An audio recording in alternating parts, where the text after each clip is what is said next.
Vamos trabalhar agora um tema muito importante, que é a mineração ou ciclo do ouro no Brasil no século XVIII. Mineração ou ciclo do ouro é um tema muito amplo, muito vasto. Está ligado à economia colonial, está ligado a patrimônio histórico material, está ligado à cultura da região sudeste, está ligado a tradições, a expressões culturais, manifestações artísticas, expressões plásticas, enfim, um tema o qual você não pode de maneira nenhuma deixar de estudar. Para trabalhar esse tema de maneira bem simples, para que você entenda com bastante clareza, nós procuramos destacar aqui o que é que mudou no Brasil com o início dessa atividade econômica. Observe que você já tem aí 3 séculos anteriores, século XV, século XVI, século XVII, e somente no século XVIII é que vai ocorrer no Brasil o momento mais importante ou o ápice dessa atividade mineradora. Lembre-se que os portugueses tinham muito interesse em procurar metais preciosos em seus territórios no Novo Mundo. A própria Carta de Caminha faz referência a isso. Entretanto, demoraram 3 séculos para que os portugueses conseguissem, enfim, realizar o seu sonho metalista. Em 1693, um bandeirante chamado Fernando Arrasão encontra na região de Minas Gerais, encontram também os bandeirantes na região de Goiás, as primeiras jazidas de ouro, as jazidas auríferas. E o encontro, a detecção dessa riqueza alterou profundamente a realidade da colônia e também alterou em grande medida a própria dinâmica do Império Português, já que o ouro gera capacidade econômica, o ouro engorda o tesouro real. Não existe um Estado forte se esse Estado não tiver riqueza acumulada. A própria lógica do mercantilismo, baseada no metalismo, segundo a qual a riqueza de uma nação depende da quantidade de metais preciosos estocada em sua economia. São esses recursos, essas reservas metálicas, que darão o tom da política, das ações militares, do comércio, do próprio incremento industrial. Então você vai avaliar o quão é importante e estratégica esta riqueza para a economia do Império Português. Quais as mudanças que a mineração provocará no universo colonial? A primeira delas, a identificação de um apogeu, o século do ouro.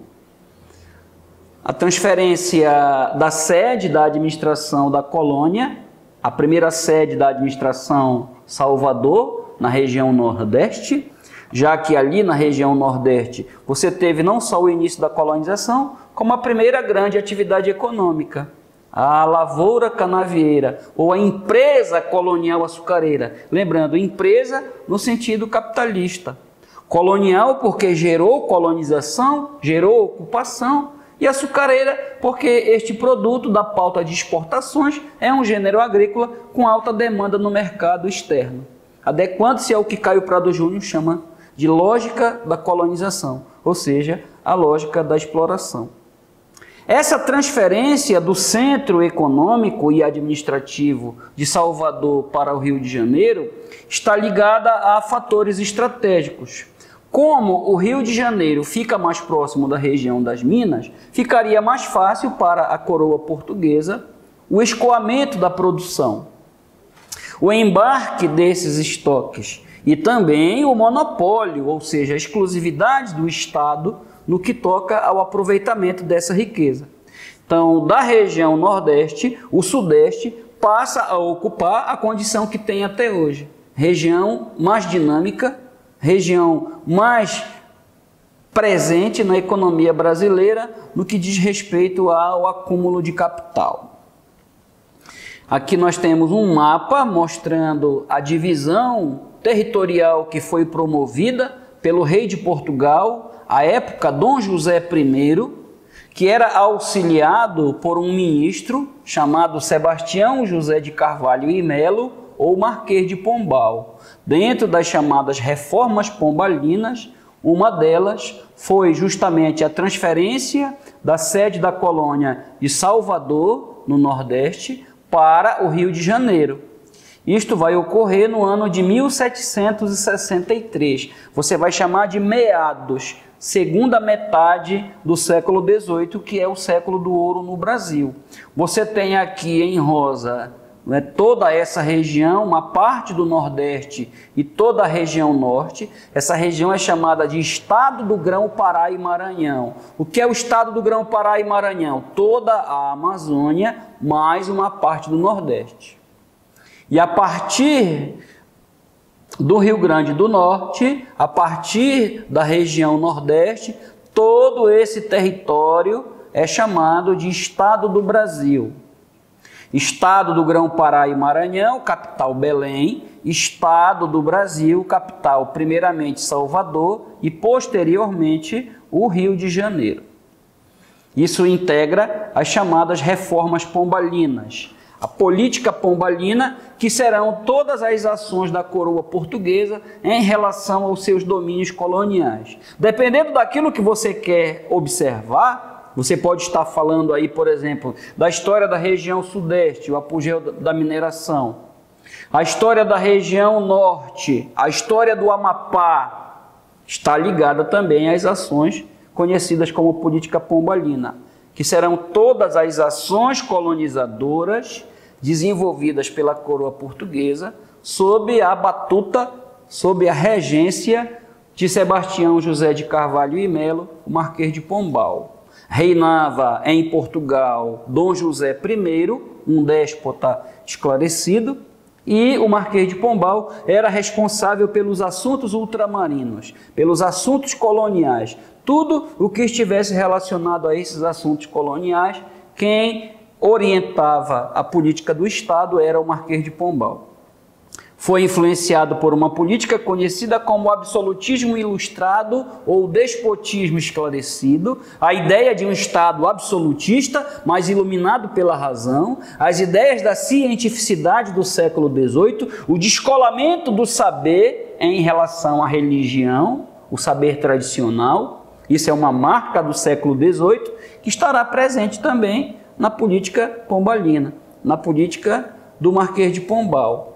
Ele irá criar uma modernização com vistas ao desenvolvimento do império, a criação de companhias de comércio, companhias que iriam monopolizar as atividades econômicas em todo o seu império colonial, uma maior atuação dos mercadores, do chamado bloco mercantilista, nas ações do Estado, um estímulo ao setor industrial. A ideia do Marquês de Pombal era colocar Portugal como uma potência na Europa. Isso não vai ter um resultado muito concreto, em função de uma série de fatores, principalmente o baixo investimento do Estado nesse segmento, a avidez, a sede por lucros da burguesia, a própria ideia de que o Brasil, com a produção de ouro e diamantes, iriam suprir todos os déficits da balança de comércio de Portugal, fez com que Portugal se acomodasse um pouco nesse nível, que é a exploração do comércio e a exploração da empresa agrícola, negligenciando, ou seja, descuidando um pouco da agricultura. O Marquês de Pombal também vai promover uma política que nós chamamos de laicização ou secularização do ensino. O que é laicização ou secularização? Tudo que você retira do poder da igreja, do controle da igreja, e transfere para o poder leigo ou laico, ou seja, o poder do Estado. Olha aí a influência do iluminismo, do racionalismo iluminista na política pombalina. Uma das questões centrais era o controle da educação. Você estudou nas aulas anteriores que a presença da igreja está muito ligada à política educacional na colônia. A igreja fundou os primeiros colégios. Era a função dos religiosos a instrução básica dos colonos. E isso passa a ser visto pelo Marquês de Pombal como uma ameaça, um obstáculo. Quem deveria controlar o sistema de ensino seria o Estado. O atrito entre o Marquês de Pombal e os jesuítas, que se tornaram uma ordem muito influente, muito atuante, principalmente aqui na Amazônia, ele viu, nas suas próprias palavras, a ordem dos jesuítas, a Companhia de Jesus, como um império particular dentro do Império Português, ou um Estado dentro do próprio Estado. E assim, em 1759, ele determinou o banimento, ou seja, a expulsão dos jesuítas dos territórios coloniais. Consequentemente, o ensino, que era ligado aos padres católicos, passou a ser implementado por leigos, com baixo nível de instrução. Uma das primeiras crises do ensino no Brasil. É uma marca do século XVIII, uma marca da própria política do Império Português, o seu distanciamento no que diz respeito à influência e ingerência que a Igreja desenvolve nos assuntos do Estado. Quer dizer, então, professor, que Portugal abandona o catolicismo? Não, o catolicismo continua sendo a religião oficial. Apenas não haverá mais brecha, espaço, para que a Igreja atue nas funções que são do Estado. O Estado quer exercer a sua presença com maior ênfase, com maior intensidade. Aí a imagem do Marquês de Pombal, o homem dos mapas, da cartografia, o homem olhando para a enorme frota naval portuguesa, olha aí uma posição bem sugestiva, né? Olhando os cargueiros, os navios mercantes, os navios de comércio, olhando o movimento dos portos, as riquezas afluindo para o Império Português, sempre mostrando Pombal como um ilustrado, um homem da ciência, um homem do saber, um homem de seu tempo, né? O século XVIII. Uma imagem importante. Você tem, além da transferência da capital da colônia de Salvador para o Rio de Janeiro, uma migração intensa de colonos portugueses de outras áreas do Império Português para o Brasil. E também grupos de colonos do próprio Nordeste para a região Sudeste.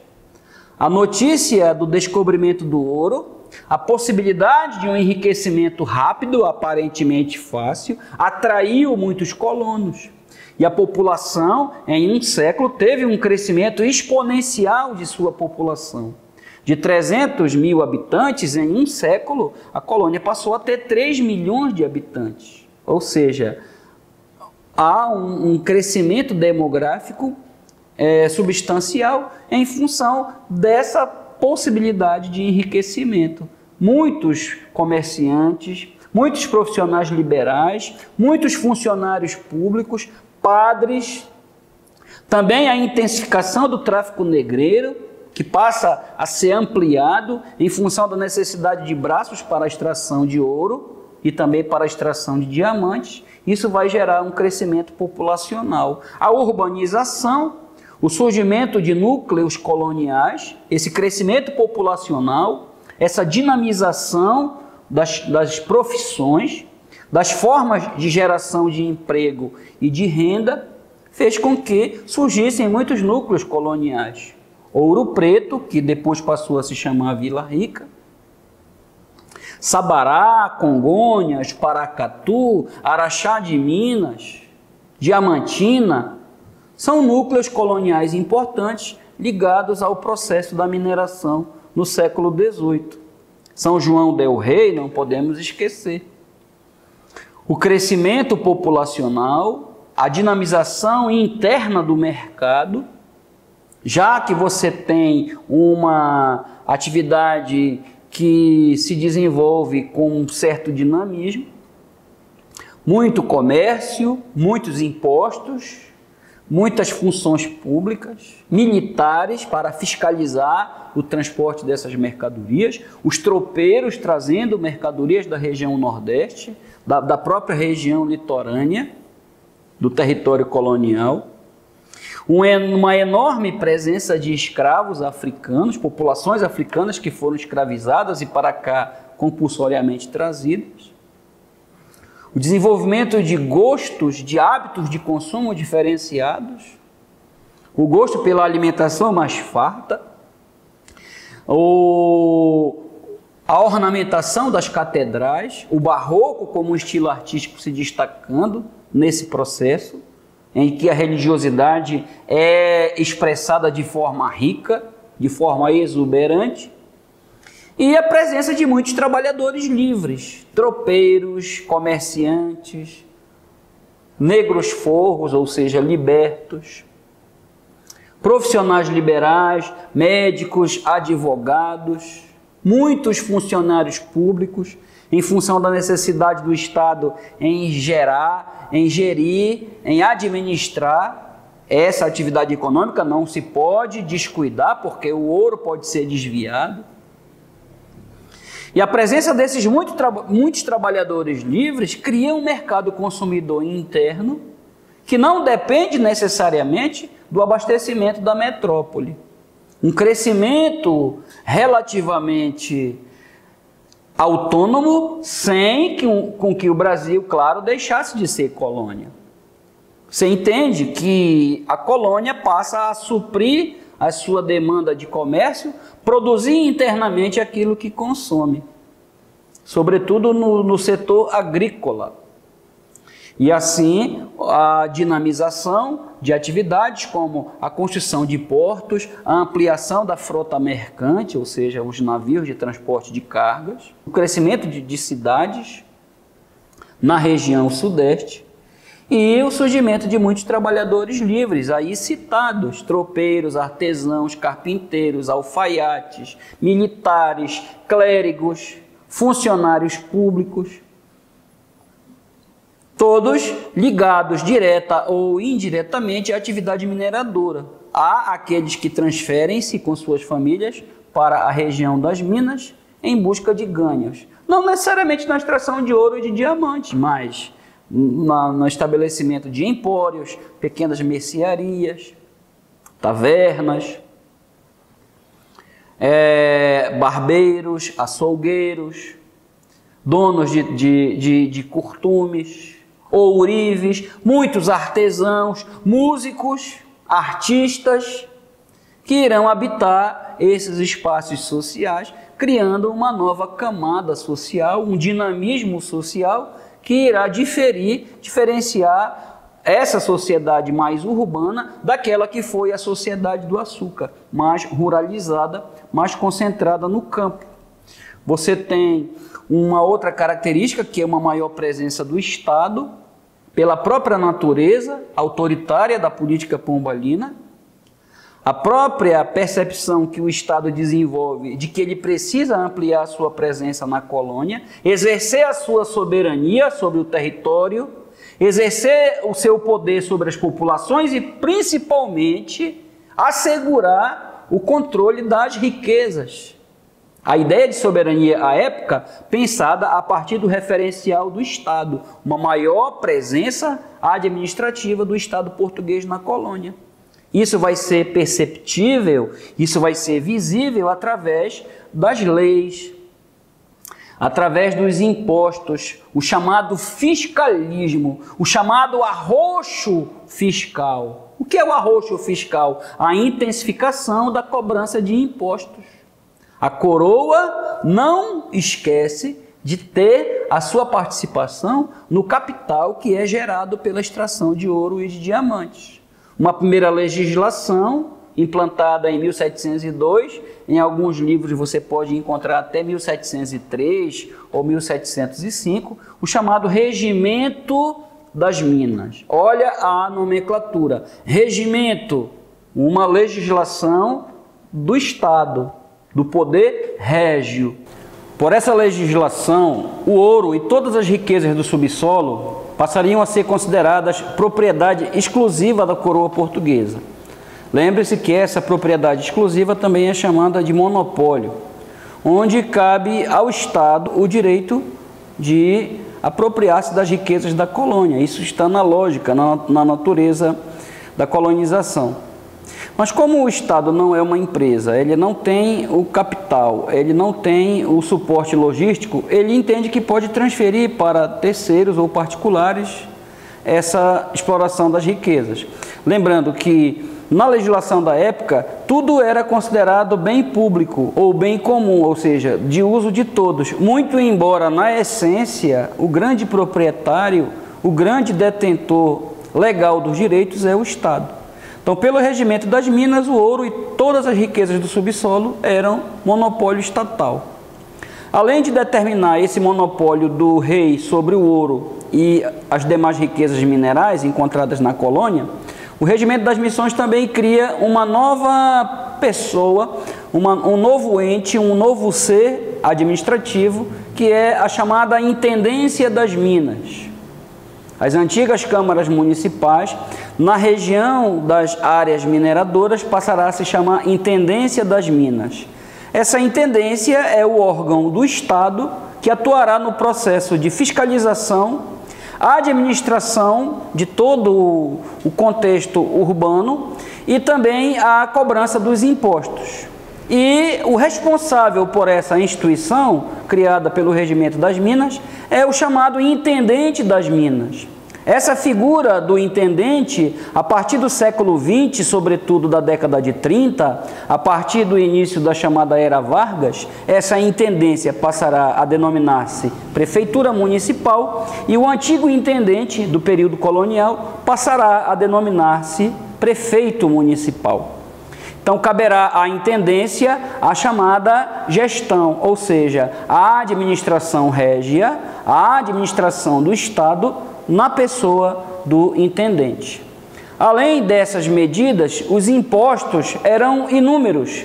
E aqui nós vamos destacar os principais. O primeiro deles é o quinto, ou seja, 20% do ouro, 1/5 de todo o ouro extraído era considerado propriedade da coroa portuguesa. Este ouro deveria ser levado a um órgão chamado Casas de Fundição. Nessas casas de fundição, o ouro era derretido e transformado em barras quintadas, ou seja, com o selo, com o carimbo da coroa portuguesa. O objetivo da criação das intendências das minas, o objetivo da criação das casas de fundição e dos quintos era justamente impedir a evasão de impostos. A chamada evasão de divisas, ou seja, o desvio, a sonegação, o não pagamento daquilo que a coroa portuguesa considera seu direito exclusivo. E todo aquele que lesasse, que burlasse essas leis, essas determinações, era considerado traidor do rei, crime de lesa majestade.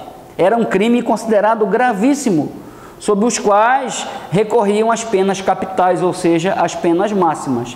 Temos também a captação, que eram os impostos pagos por cada escravo que os colonos possuíssem. Captação vem de capta, cabeça, imposto cobrado por cabeça de escravo, na linguagem e na mentalidade da época.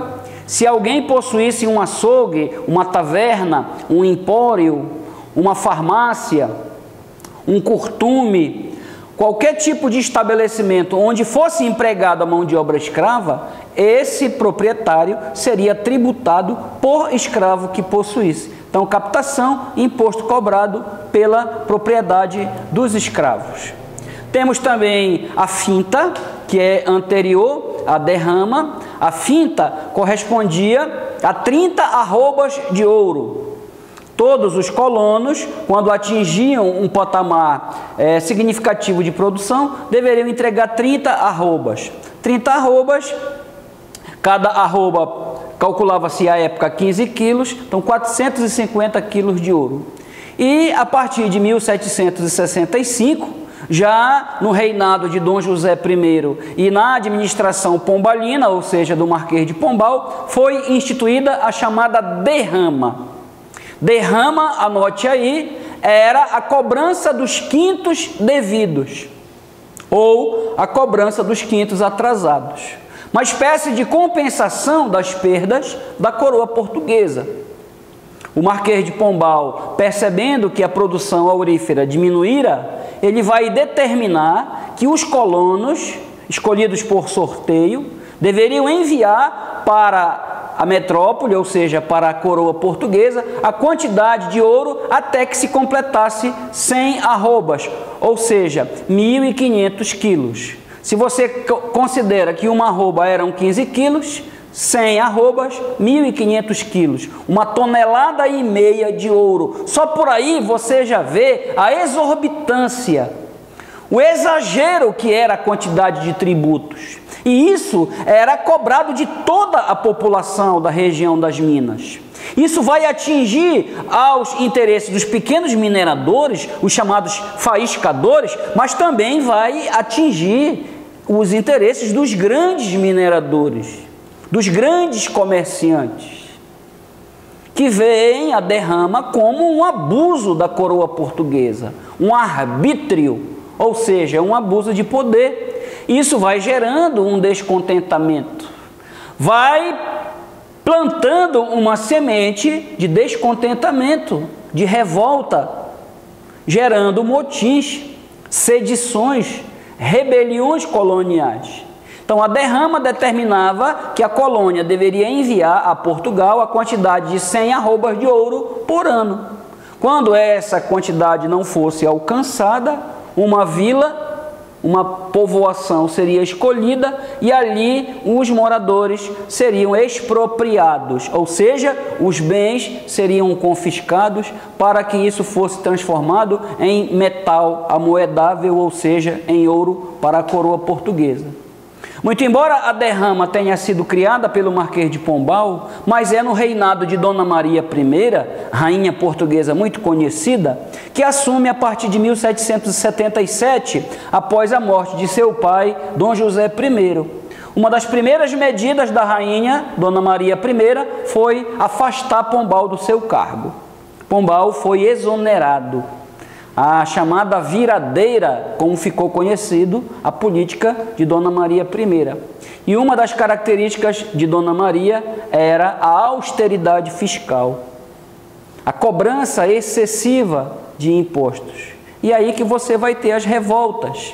Você vai ter a revolta de Felipe dos Santos, em Vila Rica, também conhecida como Revolta de Vila Rica, e você vai ter também a famosa Inconfidência Mineira, de 1789, que é um levante de colonos, de proprietários, das elites coloniais, justamente contra o arroxo fiscal, ou seja, o excesso de impostos. Também nós vamos ter o florescimento, a partir desse acirramento das tensões, dessa insatisfação que configurou-se a partir do excesso da cobrança de impostos, o florescimento de ideias emancipacionistas, ou seja, ideias separatistas. Também podemos destacar que a mineração trouxe, além dos melhoramentos urbanos, melhorias arquitetônicas, palácios, os casarios, muitos hoje tombados como patrimônio histórico material nacional pelo IPHAN. Esse enorme florescimento cultural, essa diversificação das ideias, a própria influência que uma elite letrada exercerá sobre a vida cultural na região das Minas. E aí nós podemos citar como uma expressão no campo das artes, o barroco, muito ligado à religiosidade, ao exagero nas formas e nas cores, a riqueza, o luxo, a suntuosidade, os paralelismos típicos do barroco. Nós vamos ilustrar aqui ao final da aula com algumas imagens, algumas obras barrocas ainda preservadas nas catedrais mineiras, e também o surgimento de um movimento literário, um movimento intelectual conhecido como arcadismo. O arcadismo é um movimento literário contemporâneo da Inconfidência Mineira. Ocorre no mesmo período, no mesmo contexto da Inconfidência Mineira, quando um grupo de jovens letrados vindos da Europa começam a reunir-se para debater um novo estilo literário, ideias de vanguarda, para discutir a influência neoclássica, o resgate do classicismo, que é uma característica da Arcádia Mineira, o clube de literatos conhecido como Arcádia Mineira, onde você tem Cláudio Manuel da Costa, Tomás Antônio Gonzaga, que são líderes da Inconfidência Mineira. E ali os jovens, além de debaterem as vanguardas literárias, discutirem sobre assuntos, temas ligados à literatura, também vão discutir sobre o momento que a colônia atravessava. E qual era este momento? Uma intensificação da presença do Estado através dos impostos, o arrocho colonial. Então, o arcadismo, ele é paralelo, ele é análogo, equivalente ao contexto da Inconfidência Mineira. Também podemos destacar no campo econômico o crescimento do mercado interno, a diversificação do setor agrícola. A agricultura comercial, muito importante para abastecer as cidades da região sudeste, as cidades mineradoras, que careciam de alimentos, de produtos de consumo básicos, vão estimular em outras regiões um comércio frequente. As chamadas monções, as bandeiras de comércio, o transporte de mercadorias através de embarcações, mas principalmente através dos tropeiros, o tropeirismo, as mercadorias que são transportadas nos lombos de mulas, gado muar, as mulas, que eram um veículo, uma forma de tração animal para transportar essas mercadorias até as cidades. Lembra da questão sobre o feijão tropeiro? Muita proteína, ou a mistura com muitos ingredientes, aquilo era transportado pelos tropeiros. Isso tem um sentido histórico, está ligado a eventos históricos, está ligado a uma memória do passado. Por isso tem importância para a discussão na temática do Enem. A história da culinária tradicional, os pratos da iguaria mineira têm uma historicidade, ou seja, tem uma correlação com o acontecido. O próprio barroco, do mestre Aleijadinho, do mestre Ataíde, são ícones, são símbolos dessa riqueza material e também a culinária da riqueza imaterial, hoje considerados patrimônios históricos culturais brasileiros. E concluindo a nossa discussão, não se pode trabalhar qualquer assunto de Brasil colônia sem mencionar-se a importância que a escravidão exercera nesse contexto. Como há um maior afluxo de riquezas, como há um enriquecimento da classe dos mercadores, um próprio entesouramento do Estado, ou seja, um crescimento da arrecadação do Estado através dos impostos, tudo isso vai financiar o chamado tráfico negreiro. E por que o tráfico negreiro? Justamente porque esta mão de obra africana escravizada, ela predominará na região das Minas. Uma série de fatores relacionados à resistência indígena, à escravidão, ao cativeiro, a objeção, ou seja, a crítica que os padres católicos missionários passam a fazer sobre a questão da escravização do índio. O índio é considerado ser pagão, inocente, que deve ser convertido. E claro, o grande fator que é o caráter lucrativo que o tráfico negreiro representará, rendas para o Estado através dos impostos, lucros para os mercadores, para os traficantes de escravos, dízimos para a igreja, a rentabilidade elevada do tráfico negreiro e a necessidade de uma reposição permanente de mão de obra fez com que o trabalho escravo africano predominasse na mineração. Não só na mineração, como em outros espaços sociais.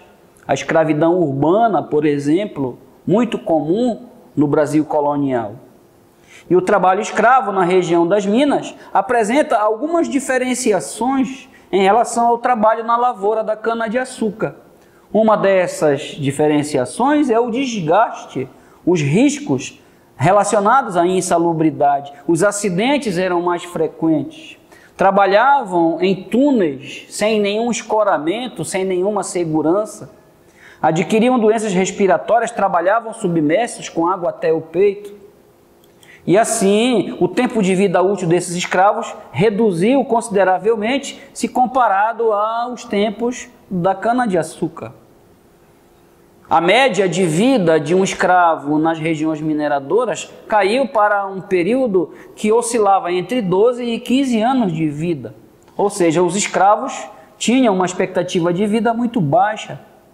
Não que os escravos dos canaviais tivessem uma relação de trabalho mais amena. Ocorriam os acidentes, as mutilações nos engenhos, os castigos físicos pelos feitores. Entretanto, a própria situação em que se encontravam os escravos das minas era ainda mais drástica, ainda mais degradante. Então vai reduzir para uma média de vida de 12 a 15 anos, como era na época do auge da cana-de-açúcar, para uma expectativa entre 5, 7 a 8 anos, ou seja, uma redução brutal da expectativa de vida desses seres humanos escravizados no contexto da mineração. E aí você pode citar todos os aspectos envolvidos nessa relação, os acidentes de trabalho, as doenças ligadas ao trabalho que você chama de insalubridade.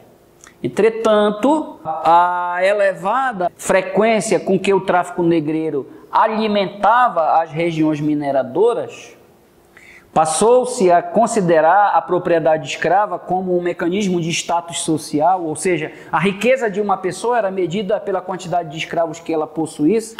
Então passa a haver um aquecimento desse mercado de escravos e assim nós vamos ter um número considerável de trabalhadores escravizados e também libertos, os chamados negros forros, aqueles escravos que conseguiam juntar alguma poupança, algum pecúlio, algum montante de dinheiro e eles compravam a sua liberdade, a sua carta de liberdade ou carta de alforria.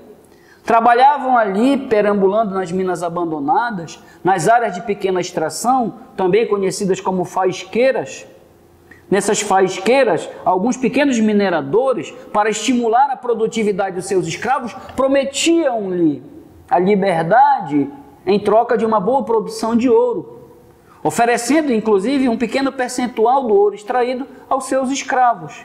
E isso era depositado, e isso era utilizado como um mecanismo de compra da sua carta de alforria ou da sua liberdade.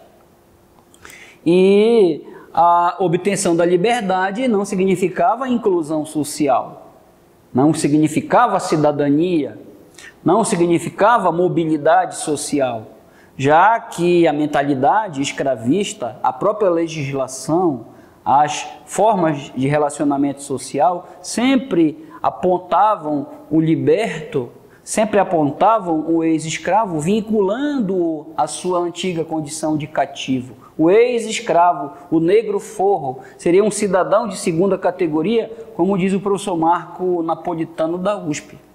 A sociedade continuava a excluí-los, pois é uma sociedade racista, discriminatória, patriarcal, elitista, católica e escravocrata. A escravidão urbana, um elemento muito importante a partir da mineração, a diversidade de profissões, de ofícios que muitos escravos desempenhavam nas cidades, os alfaiates, os marceneiros, os ourives que fabricavam joias, os ferreiros, os escravos açougueiros, os escravos que sabiam lidar com a metalurgia eram muito valiosos, os chamados escravos urbanos, os chamados escravos de ganho. Esses escravos geravam renda para os seus senhores, eram alugados para outras áreas, recebendo um pagamento que deveria ser entregue para os seus senhores. Os escravos vendedores, as amas de leite, que eram as escravas que serviam como babás das crianças, das senhoras, nas cidades mineiras. Os carregadores, as costureiras, as bordadeiras, os aguadeiros, vendedores e transportadores de água, os chamados tigres, que carregavam em grandes bacias os resíduos dos casarões, Ou seja, uma presença cada vez intensa e marcante deste componente étnico na formação social da sociedade colonial na América Portuguesa. Vamos trabalhar uma aula específica sobre a sociedade colonial, onde vamos ilustrar com maiores detalhes a diversidade que a escravidão apresentou na sociedade ao longo da história do Brasil colonial. E assim nós encerramos o nosso tema e na próxima aula vamos trabalhar expansão territorial e também as invasões estrangeiras ao Brasil colônia. Um grande abraço e te aguardo para a próxima aula. Até lá!